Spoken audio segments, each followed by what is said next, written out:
recording through some fear today, you guys. This expanding my capacity to step into this next version of myself. Ain't for the weak-hearted. Stay tuned. It's been a week, you guys. I turned down something that most people probably would have done or would have stayed in at the point I'm at right now. I've got you in the car with me because I'm, again, like, is this upper limiting all this shit with my health? I'm in the middle of this big launch, creating this alter ego masterclass, having so much fun creating all the things. And Saturday was awesome. Found a few new women that want to come in the Me First community, and everything's changing, you guys. Even like my niche is changing. You know, I've always shared through weight loss, and that has tended to be the lens through like we're getting the weight loss goal, right? And the rooms I'm creating right now and the rooms I'm in, we are talking about big dreaming stuff, women starting their own businesses. What does the second half of my life look like? Who am I? These are the topics. These are the conversations. And oh yeah, I'd like to lose some weight too. But we all know, and I know after years of coaching weight loss, that it all comes, that's the side effect of all those other things I just mentioned. When you start dreaming big, when you start daring to say, what would my life look like? And I think as we're building this next version of ourselves, of course, we see her healthier and fit and all of those things, right? No matter where you're at on your health journey, I think we're always looking to level that up. I always think of Dr. Havers when she said, you know, it's not about looking good in our skinny jeans anymore. It's about staying out of the nursing home. And I'm like, friggin' A, you know? And these are the rooms, you guys, that I'm starting to have gravitate toward what we're doing here and what we've always been doing on the Midlife Badassery podcast. This is about that dreaming big, the future self, the alter ego. Like, how do you have fun with life and play big? So there's a point to all of this. I'm getting there. I'm in the middle of all of this and living my dreams and my purpose. And then I get like, if you would have asked me what my dream job was, that like was landed in my lap the week before last.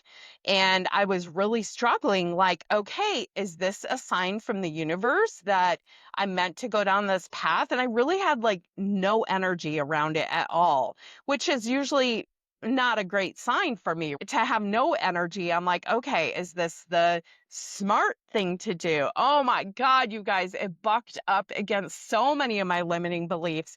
And I even listened to myself last week rationalize how taking a job would be the right choice again. I'm creating Brookster in real time. She is my badass CEO alter ego. She's based off this life coach I know who's this kick-ass multi-millionaire badass one, right? She shows up for herself and she shows up when it's hard. And by the way, one of the fun things we do when we build alter egos is we create a talisman that is specific to your alter ego, that activates your alter ego. Todd Herman, that wrote the book, The Alter Ego Effect, he talks about, he works with a lot of pro athletes, and he'll talk about how they take the towel and wipe it down their face, and that's them putting on their badass alter ego that kills it on the court or whatever. I was like, what is my talisman going to be for Brooke? What activates her? I decided that Brookster does not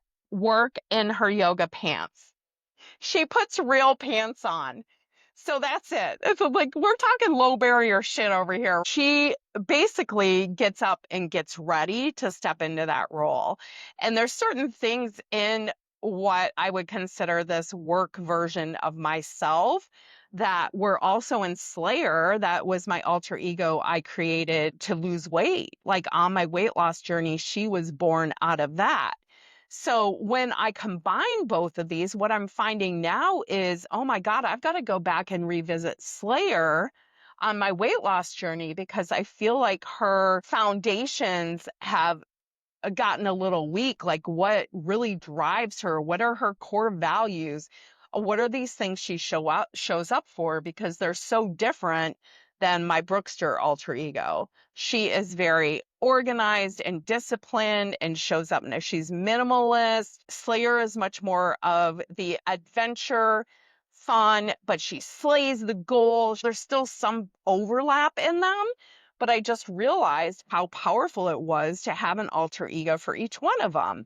And so we're building these in my group right now, and I'm seeing all of these transformations happening real time. And I decided that I was doing it challenge style and not seeing people fully get through the process. And I thought, I need to do this like I do a lot of things in a get it done workshop, because when we show up together, we get it done, right? I really like having a space to show up to and where I'm doing it with other people. So I love to lead things like that.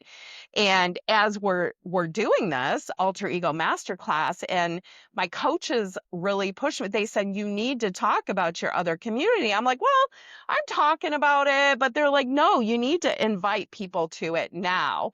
And I'm like, but nothing's up. And oh my gosh, you guys, all in my brain, all the stuff starts spiraling. You don't have funnels built, you don't have the sales email, you don't have all of these things done, right? And I start to spiral. And then guess what happens, you guys? My eyes get irritated. Saturday was the event and it was amazing. And we have a few people even that want to come in the group that I don't even have set up yet, but it's a me first community. It's what I've been doing forever. You guys hear me talk about with the 90-day planning and setting myself first. This is the process where you become. The alter ego is the fun, what do I think I need to be to bridge the gap between the current self and the future self? And the becoming part, like the daily actions we take to become, that's what's in the me first process. And a lot more of the dreaming big and what habits does she have? How do we create those habits? It's like the doing part of it. So you show up, but also now we're building businesses together, daring to dream. We've got moms that are like having these ahas like, hey, I don't want to wait until the kids are older. This is how we show our kids how to live a badass, fulfilling life, is we start doing it now while they're kids, and we can do both. This is how RV Slayer was created. What does it look like if I'm the coolest mom ever from across the ocean? This is when I was back in Arizona and taking care of my mom and all of that. And I decided, well, how cool would it be if I could show her the States? Because when you live in Hawaii, you don't get to see them. And so then I did. I just ended up creating Slayer, who went off on this big RV adventure, showing her daughter all these big adventures. And we wouldn't trade that for the world, even though I wasn't here by her side for the day in and day out suck of it. I got to be fun adventure mom is what happened. So I see this happening with Brookster. Now, Brookster, you guys, is much more dedicated to goals and outcome. But what I realized is that, like with weight loss, I'm very good at the scale being data. And what Brookster needs is she needs stats in her business that she measures like someone losing weight would measure the scale. Because this is going to be my habit that I build with Brookster when I start the Me First group. I'm going to keep weighing in live because I'm running them simultaneously now. I'm running Slayer and I'm running Brookster, and they're different personas I'm activating at different parts of my day. And I think this is a fascinating way to look at how we show up in our lives, because you guys know you show up differently when you're a mom, a manager, a leader, solopreneur, RVer, right? Like all of these things, we show up in a different way to execute that portion of our lives. Maybe a spouse, right? How do you show up to be the hottest, sexiest version of you to keep your relationship alive? What is that persona? Maybe you need some sexy diva or something. I don't know. Look, I don't have a partner, and at this point in my life, I'm like, you can keep those hormones. Sounds like a pain in the ass. Talk to me in a few years when I'm done building Brookster and I'm traveling the world like I like to. Maybe I decide I want a partner or something. Right now, I'm like, I don't need a persona for that. Let's just work on Brookster and Slayer. I'm doing all of this big work. Things like I'm putting offers out there, and that's scary to me. Part of my human design is fear of rejection. This has been something so huge for me on my quest to be an entrepreneur, is to invite people to things which is outside my human design, inviting someone to something anyway, because I'm here to respond, but to make an offer and ask, hey, do you want to come be on the ride with me? And that's scary. I'm not going to lie to you guys, man. I woke up this morning and I feel like I'm in terror. Like my body is terrorized. Now, mind you, also at the same time, I've got all this inflammation. My eyes are jacked up. I'm just getting back from the eye doctor right now. My hermit line was activated in my human design. This is the part of me that just wants to curl up. Right? So all of this shit's going on, and I'm watching myself because I am the observer of my thoughts. And I'm like, "Oh, is this upper limiting? What is going on here? Why am I like in this ball of terror? I know I just need to get up, make a plan, and take some action." It was everything I could do today to get up and step into some action, you guys. And thank God for my morning routine. And I'm going to say it, the Me First Guide, my planner, because it takes me through my whole spiritual process that takes me out of terror. It helps me neutralize the straight up friggin' fear that will paralyze me from getting to this next best step. I'm following this manifesting influencer, and she always talks about how it's just neutral, right? And that's where it hit me with the scale and the data points, that it's neutral whether someone buys into your program or your coaching or whatever it is, or if they don't. That response is neutral. The same thing with the scale. It's a neutral response. Now, I'm not going to say it doesn't feel good when I lose weight. Of course it does. And so many other things feel good when I'm losing weight because I'm eating in alignment. I'm doing all of these things. But when you're in alignment and people are choosing to come on the ride with you, of course they are, because you're in alignment, and that's just the norm. That's just how it is. Getting your data and your stats, in case you guys are in a place where you're building your business like me, to where it's a neutral experience, we need to be looking at those stats every day and not just checking in on my YouTube channel to see where my views are at. I have this software called vidIQ, because I'm also on a path for YouTube dominance, you guys. So I haven't even made like how I envision myself making YouTube videos yet. That goes back to the job, right? So I made this pros and cons list, and literally the only pro on the list was insurance. That was it. I mean, because it was close to my house. Yeah, but I work from my house. I can go to the pool whenever I want. I mean, the pros to that job, but I had my brain rationalizing this job, that even my daughter was like, as soon as I said it, she's like, well, you're not doing that, are you? And I was like, well, I think it was just fear. It's just straight up fucking fear. You guys probably all saw it. You were like, oh, there goes Slayer. She's playing small again. Fuck, I almost played small, you guys. Yeah, hell no.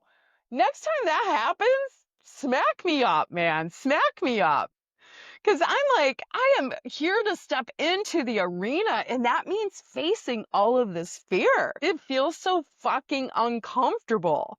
Taking that job would have made it feel more comfortable again.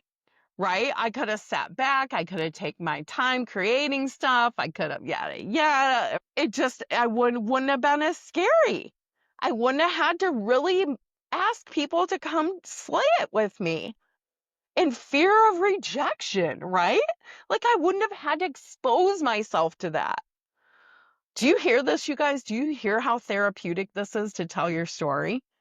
I cannot recommend enough to tell your story from the place of your vulnerability, from the place of your fear, from the place of what you're trying to overcome, because in that is the story. There's so many gurus out there, and we too ourselves want to become a guru. I want to become a master of my own domain, right? I want to become the guru of everything.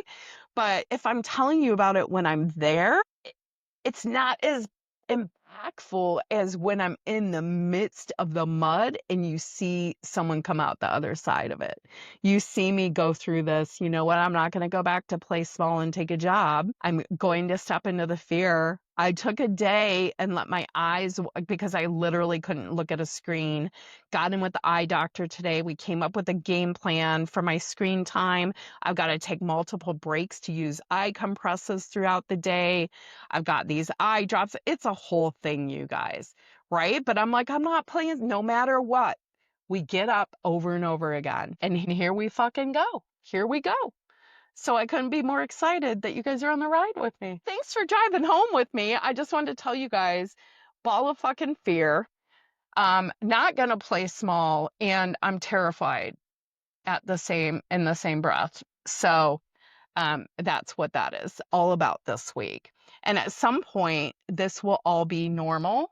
I'll have my master classes done. I'll have done them hundreds of times and welcomed thousands of women and transforming lives like we always do.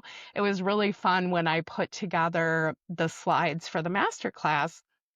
I was like, how can I share this from the space of the alter ego? And I went back and I found in my Canva, I had these covers of my podcast episodes 100 and 101. And in there on the covers, I had like these side by sides of all these women. And a lot of it was weight loss. But when I went back and looked, I'm like, oh my God, she's a yoga teacher now. She's a life coach. She's a meditation teacher. Like all of these things that came out of us seeking our highest and healthiest self started as a weight loss quest. We're all like future self badasses. So that was really fun to see. So episodes 100, 101, you can hear some women that were going through it. And I have to go back and listen to the episodes to see how weight loss driven it was, or it's much more about putting yourself first, right? And what does that look like?